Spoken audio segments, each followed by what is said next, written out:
Баршаңызға сәлем. Менің YouTube каналыма қош келдіңіздер. Бүгін ерекше, өте жеңіл, әрі оңай, үпілдеп тұратын мейізді кекс жасаймыз.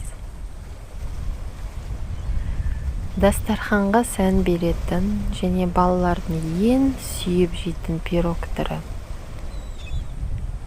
Өте жеңіл, балғын, үлпілдеп тұратын пирог. Мейіз қоссаңыздар да болады, қоспасаңыздар да болады. Әркім өз қалауы бойынша.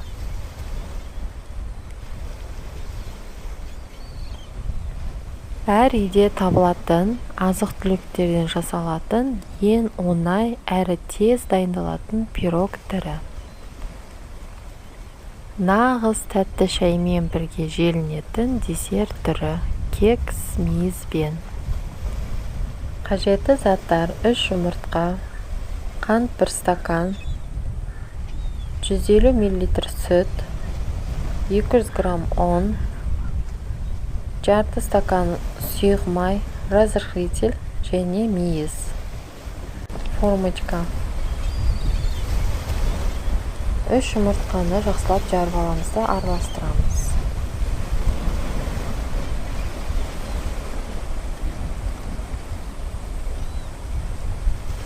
Үстіне 150 мл сүт құйып араластырып аламыз.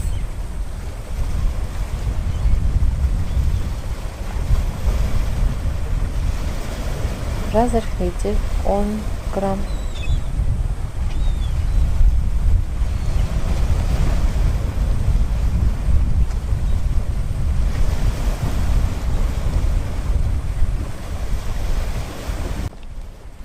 Жарты стакан сұйық май құямыз да жақсылап араластырып аламыз.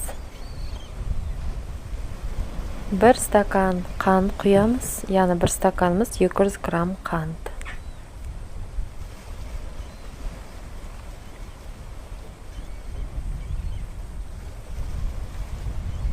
Артынша жарты шай қасық тұз қосып жақсылап араластырып аламыз.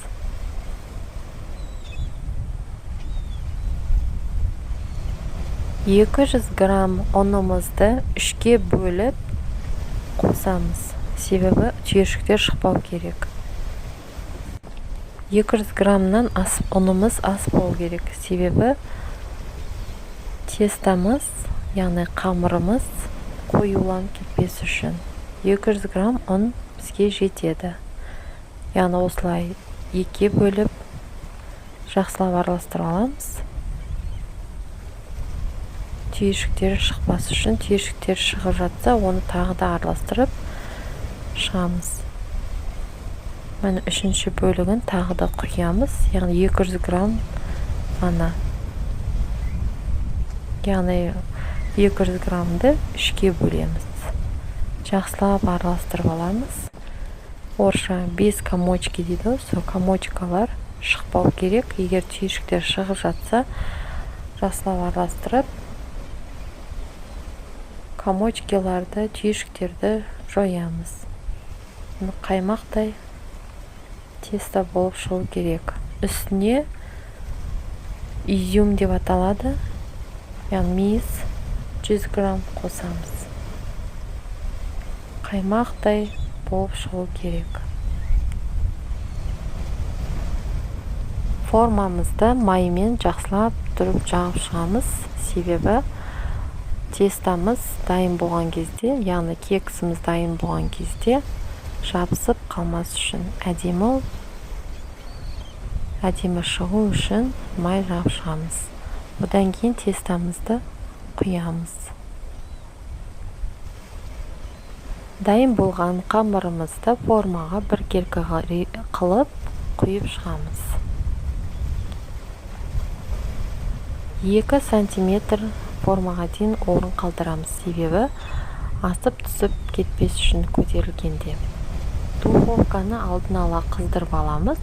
160 градусқа 25 минутта пісіреміз. 160 градустан асырмамыз керек. Себебі одан жоғары асырсақ, сырты пісіп, іші піспей қалуы мүмкін. Ал дайын болғанын зубочисткамен тексереміз. Зубочисткада із қалмаса, яғни дайын болды деген сөз. Осылай пышақпен түрпектеп аламыз жан-жағын, әдемі оңай түсу үшін. Осылай, міне әп-әдемі пирог шыға келді. Астарыңыз дәмді болсын. Егер де менің каналыма тіркелмесеңіздер, тіркеліп кетсеңіздер болады. Себебі алда ерекше рецепттер күтілуде. Міне видеодағыдай кескеннің өзінде балығын үлпілдеп тұр. Балаларыңызға ұнайды деген ойдамын.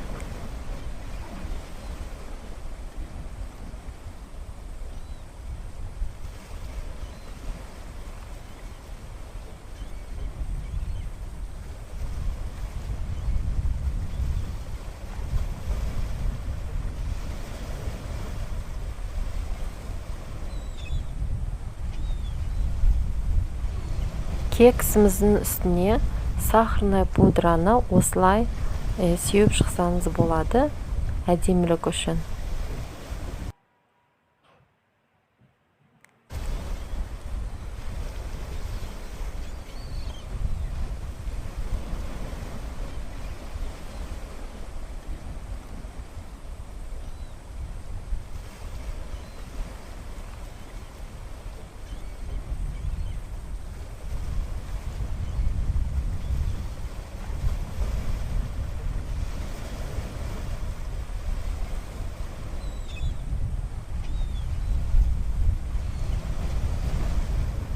Менің рецептім бойынша дайындайтын болсаңыздар, видеодағыдай кекс үлпілдек, әрі нәзік, тез, жеңіл, оңай дайындалатын кекс шыға келеді. Сол себепті менің каналыма жазылып, комментарий жазып, лайк басуды ұмытпаймыз. Себебі әрі алда ерекше рецепттер күтілуде. Сау болыңыздар, астарыңыз дәмді болсын.